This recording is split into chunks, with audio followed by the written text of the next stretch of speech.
दोस्तों, मैं आपका एट नर्सिंग ड्रीम्स में स्वागत करती हूँ। आज से हम एक नया सीरीज़ स्टार्ट कर रहे हैं जिसमें हम क्वेश्चन आंसर जो है वो लेंगे, जो कि हमें कॉम्पिटिटिव एग्ज़ाम में पूछे जाते हैं।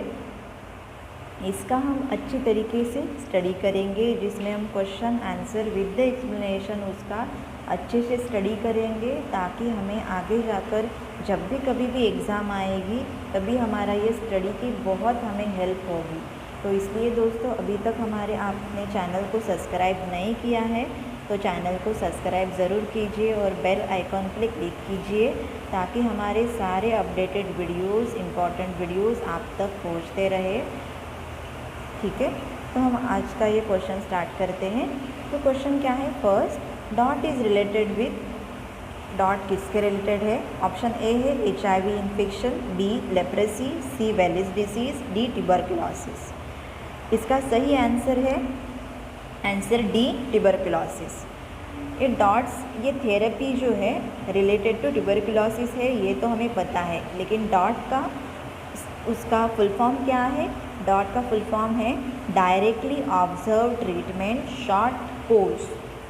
ओके, इसको हम TB डॉट्स भी बोलते हैं। ये जो WHO रिकमेंडेड थेरेपी है, ये 1994 में अनाउंस की गई थी।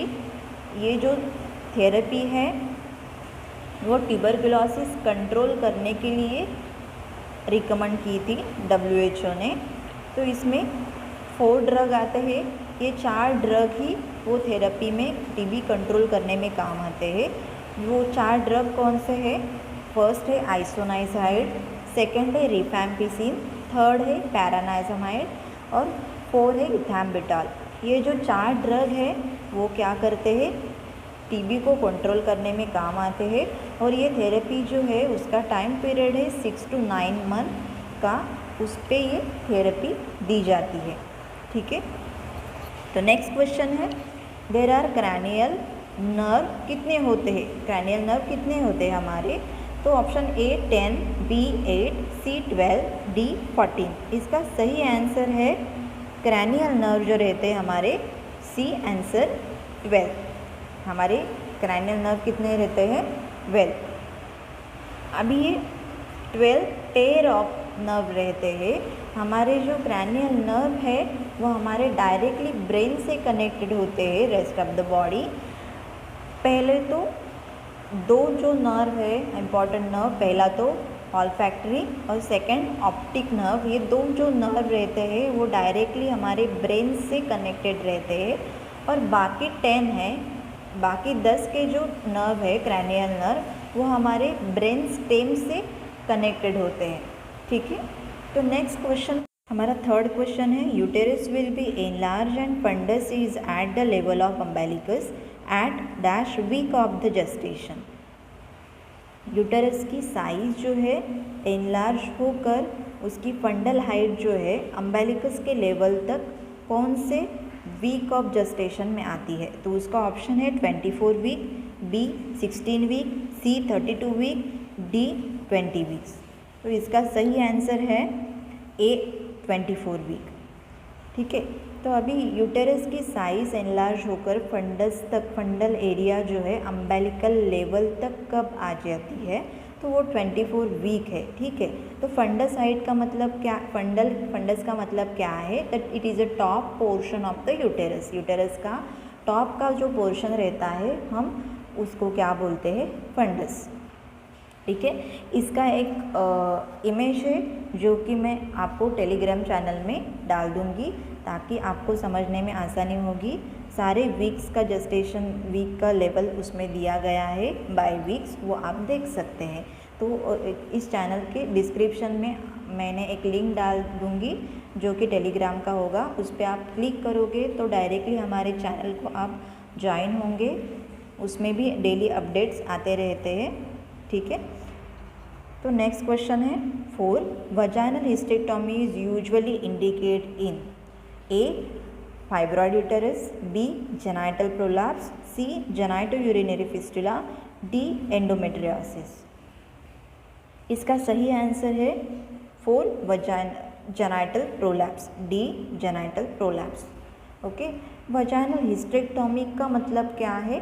हिस्टेक्टोमी मतलब it is a surgical procedure to remove uterus through the vagina. ये वजाइना थ्रू क्या किया जाता है?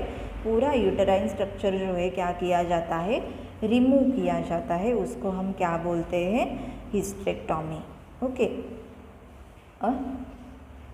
ये किस में की जाती है? वजाइनल हिस्टेक्टोमी की ज़रूरत क्यों पड़ती है, क्यों इंडिकेट होता है? क्योंकि वहाँ एक तो ओवर ब्लीडिंग होता है, या तो एबनॉर्मल ब्लीडिंग होता है, या तो genital prolapse, uterine prolapse, genital prolapse होता है। उसके वजह से क्या करना पड़ता है? दूसरा कोई ऑप्शन नहीं रहता है, तो हिस्टेक्टोमी करनी पड़ती है, removal of total uterus. Okay. Next question, when the providing care to the patient with thrombocytopenia, the nurse must avoid aspirin because it A. interference with the platelet aggregation, B. destroy thrombocytes, C. reduce circulation, D. produce hemolysis। Okay, तो ये 5th question जो है वो क्या है? जबकि patient को thrombocytopenia disease है, तब नर्स को क्या अवॉइड करना चाहिए? एस्पिरिन का जो टैबलेट है वो अवॉइड करना चाहिए, ताकि क्या होता है? ठीक है, तो इसका सही आंसर क्या है? It is A answer, interference with the platelet aggregation. Okay, ये पहले तो हम समझ लेते हैं क्वेश्चन को क्या है। थ्रोम्बोसाइटोपेनिया मीन्स क्या है? थ्रोम्बोसाइटोपेनिया मीन्स ये एक डिसीज है जो कि ब्लड काउंट का डिसीज़ आता है, प्लेटलेट काउंट का डिसीज़ आता है। इसमें प्लेटलेट का लेवल जो होता है वो कम होता है, कई कॉजेस है इसके कम होने के, लेकिन वो क्या होता है? प्लेटलेट का काउंट यहाँ पे कम हो जाता है, और प्लेटलेट का काउंट कम होने की वजह से जो बॉडी में क्लॉटिंग फैक्टर रहता है या फिर क्लॉट होने की क्षमता रहती है वो क्लॉट नहीं होता है, और जो एक दूसरे से कनेक्टेड रहते हैं, मतलब that stick together to help it clot blood. Okay, so वो क्या होता है? एक साथ नहीं रहते हैं। ये जो हमारे जो ब्लड सेल्स है वो एक साथ नहीं रह पाते हैं, क्योंकि ब्लड प्लेटलेट काउंट जो है वो कम होने के कारण, और उसकी वजह से है वो एक साथ क्या होते हैं? स्टिक होते हैं। तो अगर यहाँ पे प्लेटलेट काउंट कम हो गया तो क्या होगा? वो एक साथ नहीं रहेंगे और आसानी से ब्लड क्लॉट भी नहीं हो सकता है। अगर ये नॉर्मली प्रॉब्लम नहीं आता है किसी भी पेशेंट में, लेकिन अगर बहुत ज़्यादा हेमोरेज है, बहुत ज़्यादा ब्लीडिंग हो रहा है, तो इसमें बहुत प्रॉब्लम आ सकता है कि वो क्लॉटिंग फैक्टर जहाँ पे है वो मिसिंग रहता है, तो ब्लड क्लॉट नहीं होता है। ठीक है, तो ये था हमने थ्रोम्बोसाइटोपेनिया के बारे में। लेकिन इसका एस्पिरिन से रिलेशन क्या है? एस्पिरिन, अगर थ्रोम्बोसाइटोपेनिया है तो एस्पिरिन हम पेशेंट को क्यों नहीं दे सकते? क्योंकि एस्पिरिन एक ऐसी टैबलेट है जो कि क्लॉट रिड्यूस करने में भी हेल्प करती है। उसका दूसरा भी यूज़ है जो कि एंटी इन्फ्लामेटरी भी हम बोलते हैं, पेन रिलीवर है, एंटी इन्फ्लामेटरी है, लेकिन वो दूसरा भी एक उसका यूज़ है जो कि क्लॉट रिड्यूस भी करती है, वो भी एक फैक्टर है। इसलिए उसको हार्ट अटैक प्रिवेंट करने के लिए भी कई लोग देते हैं। ठीक है, तो इसलिए यहाँ पे क्या है? एस्पिरिन अवॉइड किया जाता है थ्रोम्बोसाइटोपेनिया के पेशेंट के लिए, क्योंकि वो क्या करता है? प्लेटलेट काउंट और भी कम करने का काम करता है, तो और भी बॉडी में प्रॉब्लम्स आ सकती है, लाइफ थ्रेटनिंग कंडीशन भी हो सकती है इसलिए। ओके, तो number 6, the nurse must assess a client experiencing excessive production of ADH। Option A hypernatraemia, B hyperglycaemia, C polyuria, D dehydration. तो इसका सही आंसर है ए हाइपोनेट्रीमिया। अभी हम क्वेश्चन को अच्छे तरीके से समझ लेते हैं। The nurse must assess a client experiencing excessive production of ADH। अभी ADH का मतलब क्या है? ADH का मतलब है एंटी डायूरेटिक हार्मोन।